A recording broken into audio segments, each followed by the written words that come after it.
Kondisi pandemi COVID-19 yang masih harus dihadapi Indonesia tak menghalangi negeri ini untuk terus melakukan percepatan pembangunan infrastruktur di berbagai bidang. Salah satunya pembangunan Bandara Internasional Yogyakarta atau Yogyakarta International Airport.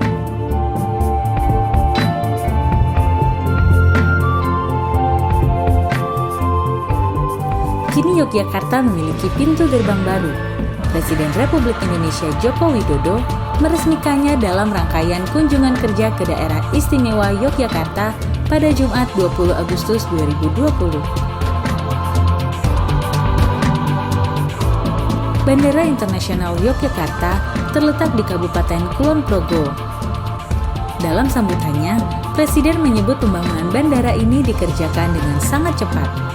Sebuah bukti nyata kesungguhan pemerintah dalam melakukan percepatan pembangunan untuk yang akan mendukung pertumbuhan ekonomi dan menarik minat investor. Dan dengan mengucap Bismillahirrahmanirrahim, pagi hari ini saya resmikan Bandara Yogyakarta International Airport dan pengoperasian Menara Airnav serta sistem peringatan dini tsunami. Terima kasih. Wassalamualaikum warahmatullahi wabarakatuh.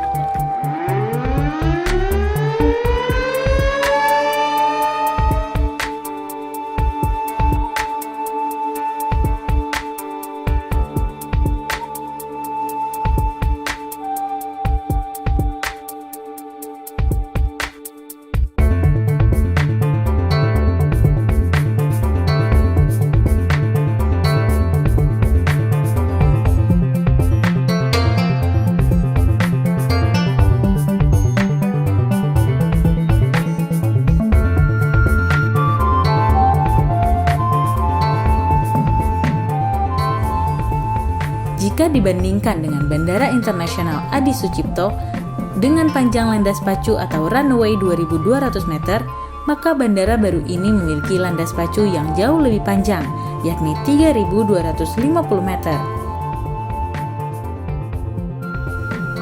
Karena itu, pesawat berbadan lebar bisa mendarat di Bandara Internasional Yogyakarta. Daya tampung penumpangnya juga jauh lebih besar. Ini penting mengingat Yogyakarta sebagai salah satu daerah tujuan wisata utama di tanah air. Selain dikenal sebagai kota pelajar yang membuatnya juga menjadi kota tujuan bagi para penuntut ilmu dari berbagai wilayah di tanah air.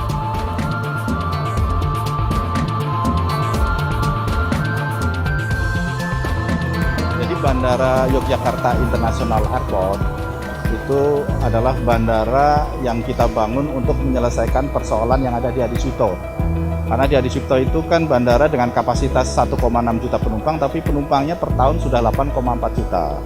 Sehingga diperlukan bandara yang lebih bagus lagi, yang lebih representatif lagi.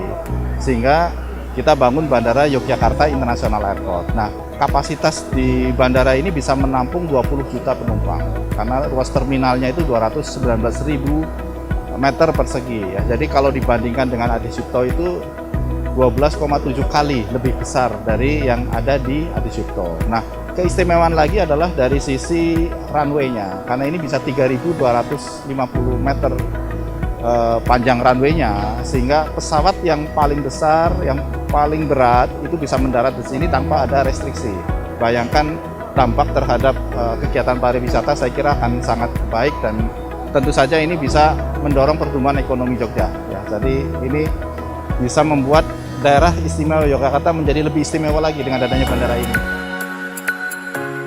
Kehadiran pesawat berbadan besar pada landasan pacu Bandara Internasional Yogyakarta akan berdampak positif terhadap sejumlah hal. Antara lain, potensi penumpang lebih banyak, potensi peningkatan wisata dan ibadah haji, peningkatan koneksi di jalur selatan Jawa, serta menambah potensi city pair karena jarak tempuhnya lebih jauh.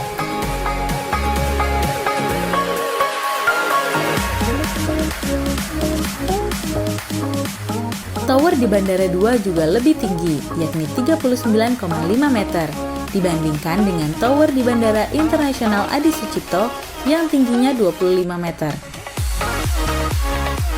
sehingga pandangan ATC lebih lebar dan dapat memantau seluruh area pergerakan di bandara.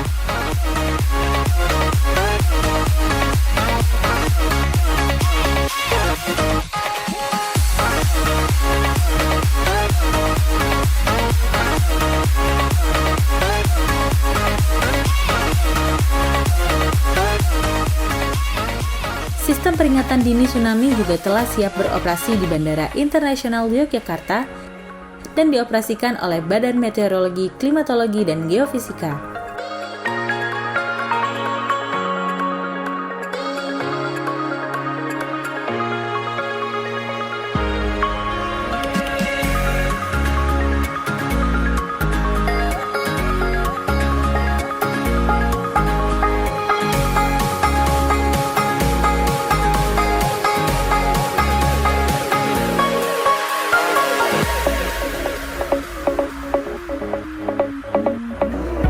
Tower yang kita bangun ini sebenarnya ada beberapa bagian, tapi yang utama memang ketinggiannya itu 40 meter, kalau sampai atas 50 meter.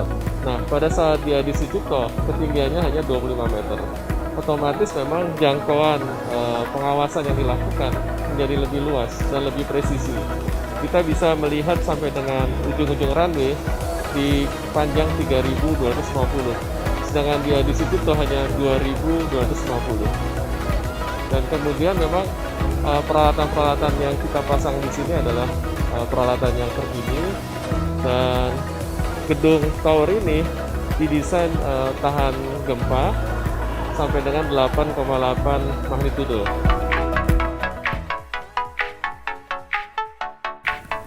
Yang menjadi tugas berikutnya adalah bagaimana mendatangkan wisatawan, baik domestik maupun mancanegara, untuk datang ke Yogyakarta.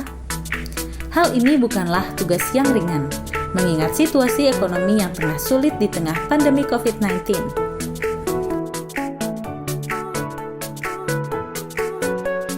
Keistimewaan lain dari Bandara Internasional Yogyakarta, bangunannya didesain bisa menahan gelombang tsunami hingga ketinggian 12 meter.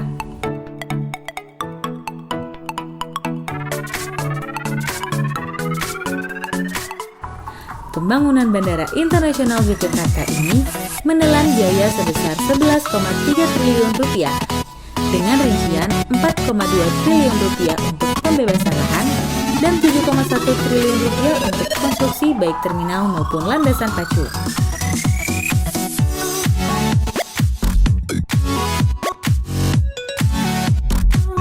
Dalam pengoperasiannya, Bandara Internasional Yogyakarta bekerja sama dengan Badan Informasi Geospasial, Badan Penanggulangan Bencana Daerah Provinsi Daerah Istimewa Yogyakarta, dan Kabupaten Kulon Progo. Sistem yang dibangun terintegrasi dengan jaringan pemantau gempa bumi di Pusat Gempa Bumi Nasional dan Indonesia Tsunami Early Warning System di BMKG Kemayoran, Jakarta. Ini merupakan sistem percontohan pertama di Indonesia dan ASEAN untuk bandara di daerah rawan tsunami. Di akhir sambutannya, Presiden memberikan apresiasinya kepada PT Pembangunan Perumahan dan Angkasa Pura I yang telah secara detail mengerjakan bandara baru tersebut. Presiden bahkan menyebut bandara baru ini yang terbaik di Indonesia untuk saat ini.